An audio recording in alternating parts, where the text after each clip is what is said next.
सहनावतु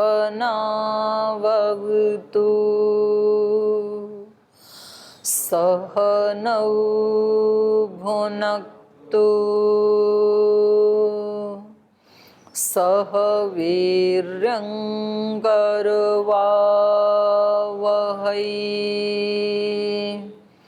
तेजस्विनावधीतमस्तु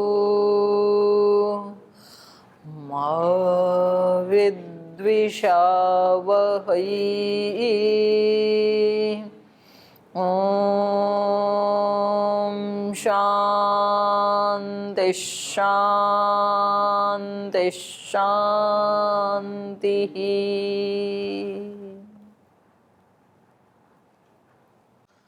न्याय दर्शन का प्रथम पाद हम पढ़ रहे हैं और इसमें पहले लक्षण किया, पहले उद्देश्य किया 16 पदार्थों का, फिर अब उनका लक्षण बता रहे हैं और फिर प्रथम पाद में उनका लक्षण पूरा होने के बाद द्वितीय अध्याय से उसकी परीक्षा शुरू होगी। तो ये इसकी शैली है शास्त्र की, पहले उद्देश्य, फिर लक्षण, फिर परीक्षा।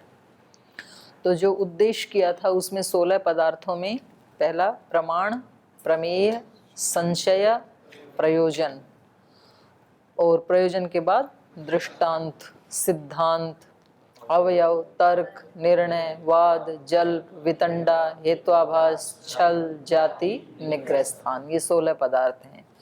तो इसमें से हमने पढ़ लिए 4 पढ़ लिए हमने, है ना, प्रमाण, प्रमेय, संशय, प्रयोजन, और 5वें नंबर पे आता है दृष्टांत। प्रयोजन पढ़ लिया था ना हमने। तो दृष्टांत किसे कहते हैं उसका लक्षण बता रहे हैं। लौकिक परीक्षकाणाम यस्मिन् अर्थे बुद्धि साम्यम स दृष्टान्तः। लौकिक और परीक्षकों का जिस अर्थ में बुद्धि साम्य हो, दोनों की बुद्धि की साम्यता हो, ज्ञान की साम्यता हो, वो दृष्टांत होता है। जो पंचअवयव में 3रे नंबर पे आता है दृष्टांत, तो उसके बारे में बता रहे हैं। लौकिक साम्यम अनतीता लौकिका, लोक साम्य को जो अनतीता, जिन्होंने छोड़ा नहीं है, अर्थात लोक व्यवहार को जिन्होंने नहीं छोड़ा है, उनको क्या कहेंगे? लौकिका। जो लौकिक व्यवहार को जानते हैं उसको लौकिक कहेंगे। और उसी को ही खोल रहे हैं आगे, नैसर्गिकम वैनयिकम बुद्धि अतिशयम अप्राप्ताः। जो जिनके पास नैसर्गिक ज्ञान है, माने स्वभाव सिद्ध ज्ञान है जिनके पास, और वैनयिकम प्रयत्न करके, माने शिक्षा आदि के माध्यम से जिन्होंने बुद्ध्यतिशयम अप्राप्ताः, प्रयास करके जिन्होंने बुद्धि की अतिशयता को प्राप्त नहीं किया है, माने ज्ञान आदि का अभ्यास करके, प्रयत्न करके, शिक्षा आदि के द्वारा जिन्होंने बुद्ध्यतिशयम अप्राप्ताः, बुद्धि की अतिशयता को, बौद्धिक ज्ञान की अतिशयता को जिन्होंने प्राप्त नहीं किया है, उनको क्या कहेंगे? लौकिकाः।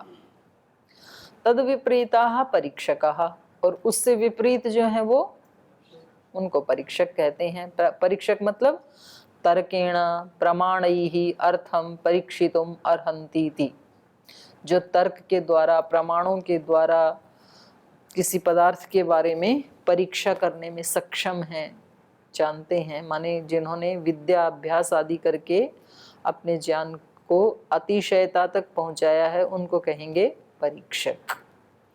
तो ये लौकिक और परीक्षक, इन दोनों का जिस अर्थ में बुद्धि साम्य हो उसको कहेंगे दृष्टांत। यथा यमर्थम लौकिकः बुध्यन्ते तथा परीक्षका अपि स्वर्थो दृष्टान्तः। यम अर्थम, जिस पदार्थ को, यथा लौकिकः बुध्यन्ते, जैसे लौकिक जानते हैं, तथा परीक्षका अपि, वैसे ही परीक्षक भी जानते हैं, स्वर्थो दृष्टान्तः, तो उस विषय को हम दृष्टांत कहेंगे। अर्थ मतलब पदार्थ होता है, लेकिन यहाँ दृष्टांत कोई पदार्थ नहीं होता है, विषय होता है, उसको दृष्टांत कहेंगे। दृष्टांत विरोधेन ही प्रतिपक्षः प्रतिषेधव्या भवन्ति इति। और कह रहे हैं दृष्टांत का विरोध होने से ही प्रतिपक्षः प्रतिषेधव्यः, प्रतिपक्ष का प्रतिषेध किया जाता है, वो प्रतिषिद्ध माना जाता है दृष्टांत का विरोध होने से ही। दृष्टांत समाधिना च स्वपक्षः स्थापनीय भवन्ति इति। और दृष्टांत की समाधि से, समाधि माने अनुकूलता होने से, जब दोनों को दृष्टांत की अनुकूलता होती है, पक्ष और प्रतिपक्ष को, तो उस अनुकूलता के कारण ही स्वपक्षः स्थापनीय भवन्ति, अपना अपना पक्ष स्थापनीय होता है, स्थापना करने योग्य होता है। पूर्व पक्षी का जो पक्ष है और उसने जो दृष्टांत दिया उसको दोनों मानते हैं, पक्ष को रखने वाला भी और प्रतिपक्षी भी। ऐसे ही जो उत्तर पक्षी का पक्ष है उसको भी, उसके दृष्टांत को भी दोनों स्वीकार करते हैं, दोनों के दृष्टांत को स्वीकार करते हैं। तो इसलिए अपने अपने जो पक्ष की स्थापना होती है वो दृष्टांत की समाधि से होती है, दृष्टांत की अनुकूलता से होती है। और दृष्टांत का जहाँ विरोध होता है, जहाँ खंडन कर दिया जाता है, तो उससे उसका पक्ष खंडित हो जाता है दूसरे व्यक्ति का। ठीक है। अवयवेषु च उदाहरणाय कल्पते इति।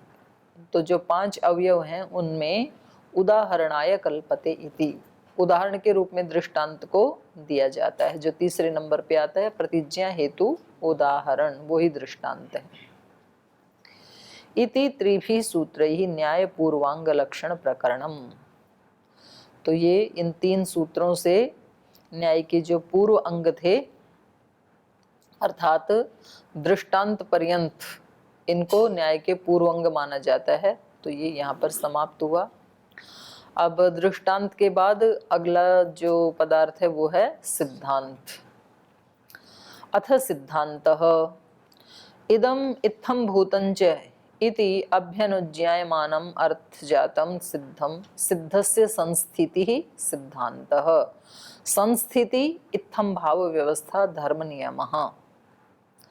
इदम इत्थं भूतञ्च, यह ऐसा ही है। इति अभ्यनुज्ञायमानम् अर्थजातम, ऐसा जो स्वीकार किए जाने वाला जो अर्थ है, माने स्वीक्रियमाणम अर्थम, ये ऐसा ही है, ऐसा स्वीकार किए जाने वाला जो अर्थ है उसको क्या कहेंगे? सिद्धम, उसको सिद्ध कहते हैं। और सिद्धस्य संस्थिति सिद्धांतः, सिद्धांत किसको कहते हैं? सिद्ध की संस्थिति। संस्थिति मतलब उसकी स्वीकार की व्यवस्था, ये ऐसा ही है। तो सिद्धांत किसको कहेंगे?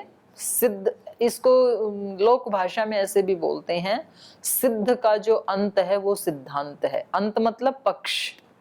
कोई सिद्ध व्यक्ति है जिसको ये श्योर है कि ये पदार्थ ऐसा ही है, तो उसको कहेंगे उस विषय का सिद्ध। और उसका जो अंत है, अंत माने पक्ष, वही क्या बन जाता है? सिद्धांत।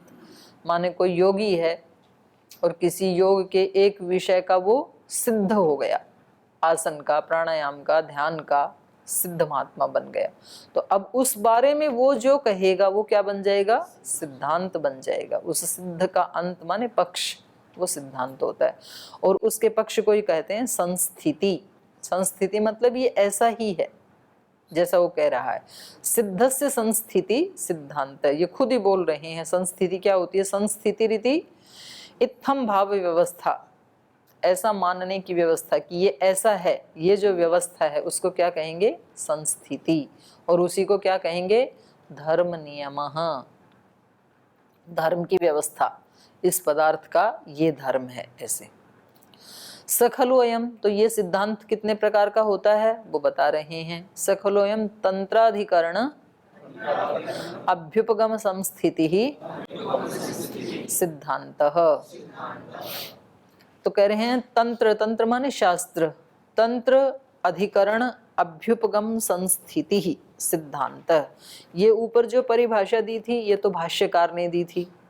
अब सूत्रकार बता रहे हैं कि सिद्धांत क्या होता है। तो सूत्रकार की भाषा में है तंत्र अधिकरण अभ्युपगम संस्थिति ही, शास्त्र का जो अधिकरण, अधिकरण माने आधार, जो शास्त्र का अधिकरण है, आश्रय है, उसमें उसकी अभ्युपगम संस्थिति ही, माने उसकी वो जो भाग विशेष है जिसको हम शास्त्र का आश्रय कह सकते हैं, आधार कह सकते हैं, अधिकरण कह सकते हैं, उसकी अभ्युपगम संस्थिति, स्वीकार करने की जो एक धर्म व्यवस्था है, धर्म नियम है, उसको क्या कहेंगे? सिद्धांत। जैसे न्याय दर्शन है, तो न्याय दर्शन का अधिकरण क्या है, आश्रय क्या है? प्रमाण तो इसकी मतलब नहीं, प्रमाण आश्रय नहीं है, इसका आश्रय है अणु, परमाणु। परमाणु को लेकर के इसने सब प्रमाणों से उसको सिद्ध किया ना, पदार्थों को। तो न्याय के सिद्धांत को कहेंगे परमाणुवाद या असत कार्यवाद, कि कोई चीज सिद्ध नहीं थी, परमाणुओं के संयोग से उसको सिद्ध किया गया। घट सिद्ध नहीं था, मिट्टी के परमाणुओं से उस घट को सिद्ध किया गया। तो ये इसका क्या है? सिद्धांत। अधिकरण अभ्युपगम संस्थिति है ये न्याय की। जैसे सांख्य का सिद्धांत क्या है? सत्कार्यवाद या प्रकृतिवाद, क्योंकि वहां मूल प्रकृति से शुरू किया उन्होंने, इन्होंने परमाणु से शुरू किया अपने शास्त्र को। तो उसके सेंटर में उसका आश्रय अधिकरण क्या है? प्रकृति, मूल प्रकृति। और वो 5 स्थूल भूत तक गए, फिर उसका पूरा बताया उन्होंने। तो उसको कहेंगे प्रकृतिवाद या सत्कार्यवाद, जो पहले से ही था वो अभिव्यक्त हो गया। तो इसको सिद्धांत कहते हैं सूत्रकार की भाषा में। तंत्र अधिकरण अभ्युपगम संस्थिति सिद्धांत, उसको समझा रहे हैं भाष्यकार। तंत्रार्थ संस्थिति, तंत्रार्थ माने तंत्र के अर्थ की संस्थिति, माने उसका जो प्रयोजन है उस तंत्र का, शास्त्र का, उसकी संस्थिति, उसको कहेंगे तंत्र संस्थिति ही। तंत्रम इतरेतर अभिसंबद्धस्य अर्थ समूहस्य उपदेशः शास्त्रम।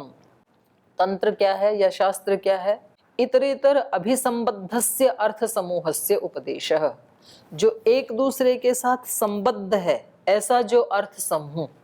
तो जैसे हम यहाँ प्रथम सूत्र से लेकर के 5वें अध्याय के लास्ट सूत्र तक जो कुछ भी हम पढ़ रहे हैं, वो सारा का सारा अर्थ समूह एक दूसरे से जुड़ा हुआ है। पहले हमने 16 पदार्थों का उद्देश्य किया, फिर हमने उन्हीं का एक एक करके अब लक्षण बता रहे हैं, फिर उन्हीं का यथाक्रम एक एक करके परीक्षा की जाएगी। तो सारा एक दूसरे से चैन की तरह से जुड़ा हुआ है ये। तो इसी ऐसे वाक्य समूह को क्या कहते हैं? शास्त्र या तंत्र कहते हैं। अधिकरणानुशक्तार्थ संस्थिति ही अधिकरण संस्थिति ही। संस्थिति में भी 3 संस्थिति हैं, तो उसमें अधिकरण संस्थिति किसको कहेंगे? अधिकरणानुशक्तार्थ संस्थिति माने अधिकरण में संबद्ध जो विषय हैं, उस विषय से होने वाली जो संस्थिति, संस्थिति मतलब इत्थम भाव व्यवस्था या धर्म का नियम। तो कह रहे हैं अधिकरण में संबद्ध जो विषय हैं, अधिकरण माने मूल, आश्रय, जो उसका मेन, तो उसको क्या कहेंगे? अधिकरण संस्थिति। अधिकरणानुशक्तार्थ संस्थिति, अधिकरण संस्थिति। अभ्युपगम संस्थिति, अभ्युपगम संस्थिति किसको कहेंगे? अनवधारितार्थ परिग्रह, जिस अर्थ का अवधारण नहीं हुआ, अनवधारितार्थ, जिसका अभी निश्चय नहीं हुआ है, अवधारण नहीं हुआ है, उस अर्थ का परिग्रह, उसको स्वीकार करने की व्यवस्था, उसको कहेंगे अभ्युपगम संस्थिति। तद विशेष परीक्षणाय अभ्युपगम सिद्धांत। तो जिसका अवधारण नहीं हुआ है उसको विशेष परीक्षण के लिए जिसको स्वीकार कर लिया जाता है, उस सिद्धांत को कहेंगे अभ्युपगम सिद्धांत। तंत्र भेदात तु खलु, तो कह रहे हैं यहाँ पर शास्त्र में उसके भेद 4 बताए हैं उस सिद्धांत के सूत्रकार ने। तो वो 4 भेद हैं। स चतुर्विधः सर्वतंत्र, प्रतितंत्र, अधिकरण, अभ्युपगम संस्थित्यर्थांतर भावात्। तो ये 4 हो गए सिद्धांत सर्वतंत्र प्रतितंत्र अधिकरण अभ्युपगम संस्थिति इति अर्थांतर भावात। तो ये 4 प्रकार के सिद्धांत जो परस्पर भेद होने के कारण इनकी संख्या 4 हो गई है, तो इनमें अंतर है। अर्थांतर भावात, चारों में भेद होने के कारण। तत्र एताश्चतस्रः संस्थितयः अर्थांतरभूताः। तो ये जो 4 प्रकार की संस्थिति बताई हैं, ये सब क्या हैं? अर्थांतरभूताः, अलग अलग अर्थ वाली हैं, ये भिन्न भिन्न प्रकार की हैं। तासाम, उनमें सबसे पहली जो संस्थिति है या सिद्धांत है उसको कहेंगे सर्वतंत्र सिद्धांत। सर्वतंत्र किसको कहते हैं? सर्वतंत्रा विरुद्धः तंत्रेधिकृतोर्थः सर्वतंत्र सिद्धांतः। सर्वतंत्र अविरुद्धः, जो सभी तंत्रों में अविरुद्ध है, किसी भी शास्त्र में उसका विरोध नहीं किया जा सकता है। और तंत्रे अधिकृतोर्थः, जो वो जो शास्त्र है अपने मत में जो उद्दिष्ट जो अर्थ है, अधिकृत अर्थ माने उसमें जो उद्दिष्ट अर्थ है जिसको अधिकृत करके वो शास्त्र लिखा गया है, तो उस सिद्धांत को कहेंगे सर्वतंत्र सिद्धांतः। सर्वतंत्र सिद्धांत का मतलब क्या हुआ कि किसी भी शास्त्र में उसका विरोध नहीं है और स्वयं वो शास्त्र उसको अधिकृत करके लिखा गया है, उसका वो मेन विषय है। यथा घ्राणादीनि इंद्रियाणि, घ्राण चक्षु आदि इंद्रियां हैं। अब किसी भी शास्त्र में इस चीज का विरोध होगा क्या? घ्राण आदि को सब इंद्रियां ही मानते हैं, तो ये क्या हो गया? सर्वतंत्र अविरुद्ध। गंधादय इंद्रियार्थः, गंध रस रूप स्पर्श आदि इंद्रियों के विषय हैं, तो इसका विरोध है किसी में भी विरोध नहीं है। पृथिव्यादीनि भूतानि, पृथ्वी जल आदि ये क्या हैं? भूत हैं, 5 भूत हैं, तो इसका किसी भी तंत्र में विरोध नहीं है। प्रमाणैः अर्थस्य ग्रहणम इति, प्रमाणों से पदार्थ का ग्रहण होता है, तो इस कथन का कहीं भी विरोध नहीं है। तो इस प्रकार का जो सिद्धांत है उसको क्या कहेंगे? सर्वतंत्र सिद्धांत। दूसरा है प्रतितंत्र सिद्धांत। प्रतितंत्र कैसा है? समान तंत्र सिद्धः परतंत्रा सिद्धः प्रतितंत्र सिद्धांतः। जो अपने समान तंत्र में तो सिद्ध है, तंत्र माने शास्त्र, उसका अपना जो समान शास्त्र उसमें तो वो सिद्धांत सिद्ध है, ठीक है, लेकिन परतंत्र असिद्ध, अपने से दूसरा जो तंत्र है शास्त्र है उसमें वो सिद्धांत सिद्ध नहीं है, उसको क्या कहेंगे? प्रतितंत्र सिद्धांतः। जैसे योग और सांख्य ये आपस में क्या है? समान तंत्र हैं। न्याय और वैशेषिक आपस में समान तंत्र हैं। तो इसको भाष्यकार समझा रहे हैं। यथा न सत आत्मलाभः न सत आत्महानम, असत का कभी आत्मलाभ नहीं होता, माने उसकी कभी उत्पत्ति नहीं हो सकती। और न सतः आत्महानम, और सत का कभी नाश नहीं हो सकता, उसका स्वरूप कभी नष्ट नहीं हो सकता। सत है वो हमेशा सत ही रहेगा, और असत का कभी आत्मलाभ नहीं हो सकता। ये सिद्धांत किसका है? सांख्य का है ये। और निरतिशयाश्चेतना, जो चेतन है वो क्या है? निरतिशया। निरतिशया मतलब अतिशय से रहित, अर्थात चेतनत्व जो है वो सब में समान है, उसका कहीं भी अतिशयता नहीं है किसी में भी। निरतिशयाश्चेतना देह इंद्रिय मनस्सु विषयेषु तत्तत् कारणेषु च विशेष इति सांख्यानाम। तो ये सांख्यों का सिद्धांत है कि असत का कभी आत्मलाभ नहीं होता है, सत का कभी आत्महानि नहीं होती है, और निरतिशयाश्चेतना, सभी जो चेतन है वो एक समान है, निरतिशय है। देह इंद्रिय मनस्सु विषयेषु, शरीर इंद्रिय और मन के जो विषय हैं उनमें तत्तत् कारणेषु, किसको कैसे शरीर इंद्रिय मन आदि मिले हैं, वो क्यों मिले हैं? तत्तत् कारणेषु, उसका वैसा वैसा ही कारण था, अर्थात वैसा वैसा कर्माशय था। उसको वैसे वैसे शरीर इंद्रिय आदि मिलते हैं। आत्मा तो सब समान है, उसमें तो निरतिशयता है, लेकिन शरीर इंद्रिय आदि जो हैं, बुद्धि आदि जो हैं, उनमें विशेषता क्यों है? वैसे वैसे कर्म के कारण। तत्तत् कारणेषु च विशेष इति सांख्यानाम। तो ये सांख्यों का सिद्धांत है। और अब ये जो सिद्धांत है, योग और सांख्य दोनों में एक ही है।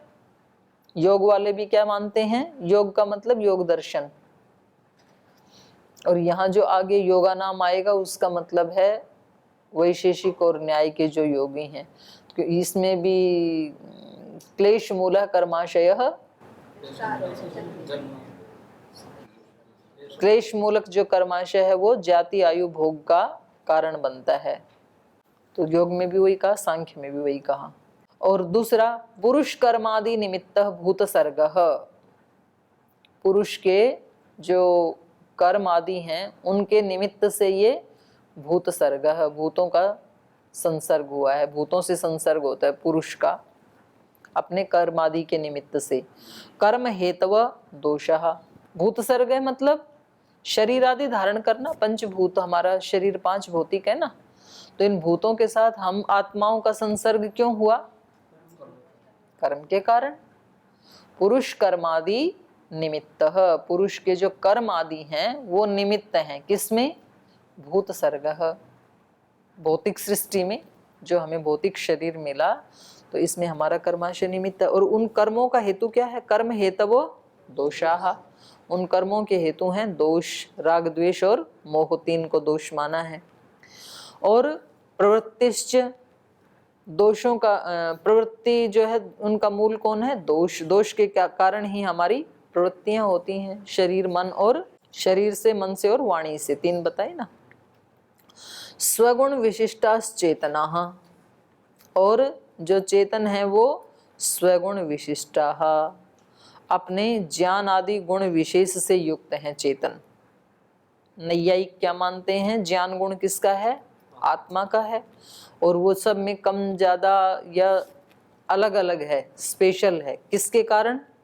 स्वगुण विशिष्टा, अपने अपने गुणों के कारण। जिसका जैसा, जिसने कमाई की, जैसे संस्कार रहे, मतलब यहाँ पर ज्ञान का मतलब है संस्कार, जो प्रवृत्ति आदि से बनते हैं। आत्मा का, आत्मा का गुण माना ना ज्ञान यहाँ इन्होंने। तो स्वगुण विशिष्टास चेतना असद उत्पद्यते है, जो पहले असत था, उत्पन्न नहीं था, वो उत्पद्यते, वो उत्पन्न होता है। जो पहले से ही था उसका क्या उत्पन्न होगा? उत्पन्न तो वही होगा ना जो पहले था नहीं। तो इसलिए कहा असद उत्पद्यते, उत्पन्नम निरुध्यते, और जो जो उत्पन्न हुआ है वो नष्ट भी होता है। इति योगानाम, तो ये योगियों का मत है। योगियों का मत मतलब वैशेषिक और नैयायिक योगियों का। तो ये दोनों सिद्धांत आपस में क्या हैं? अलग हैं।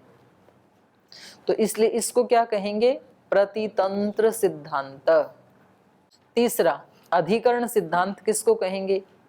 यत सिद्धा वन्य प्रकरण सिद्धि ही सोधिकरण सिद्धांत।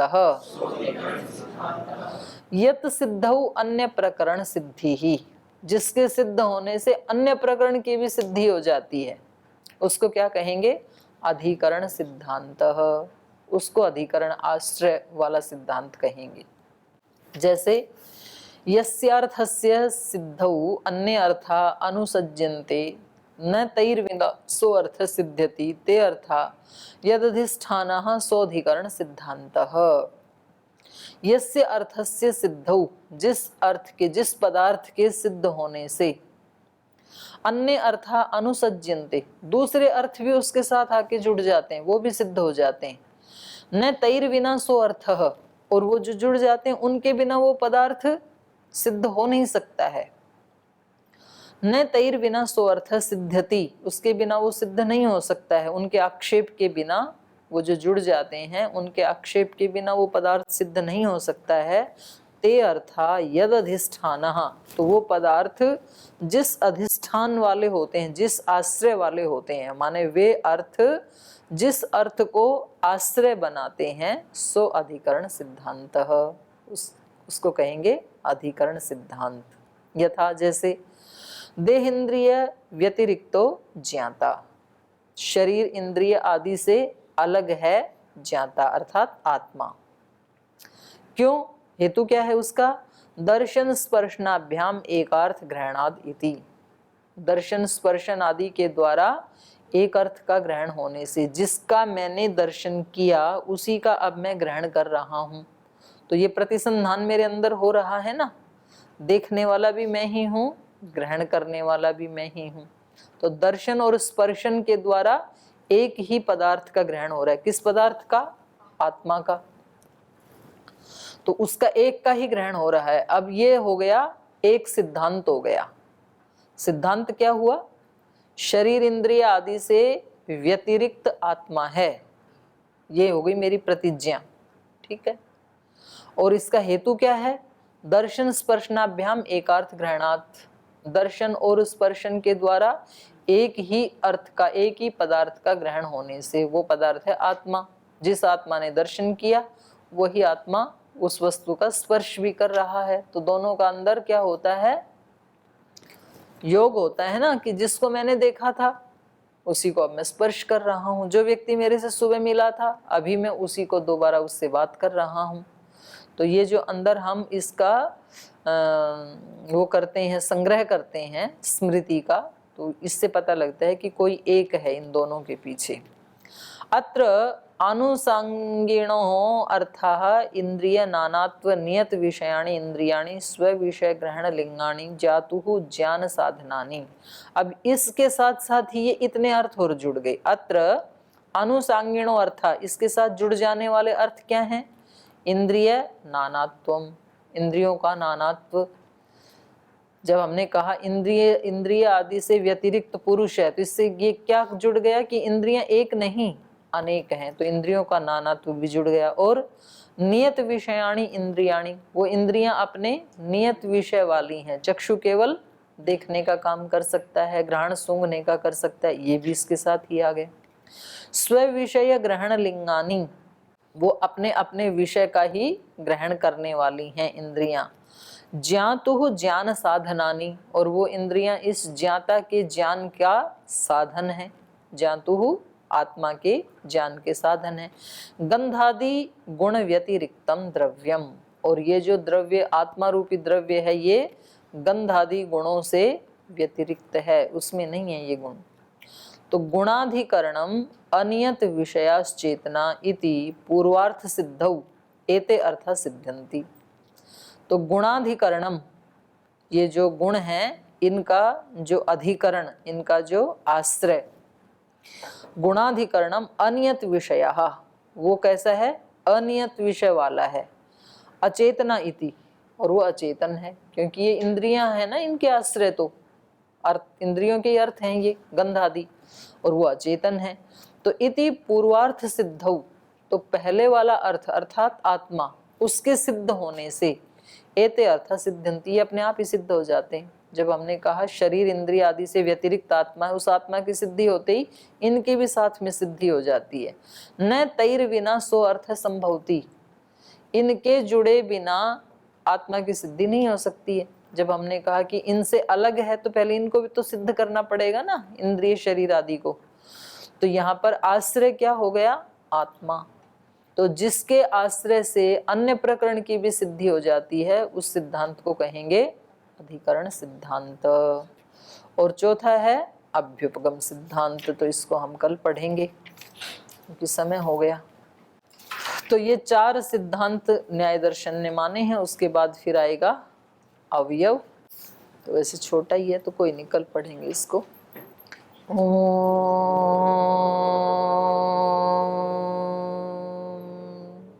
शांति शांति शांति। श्री गुरुभ्यो नमः।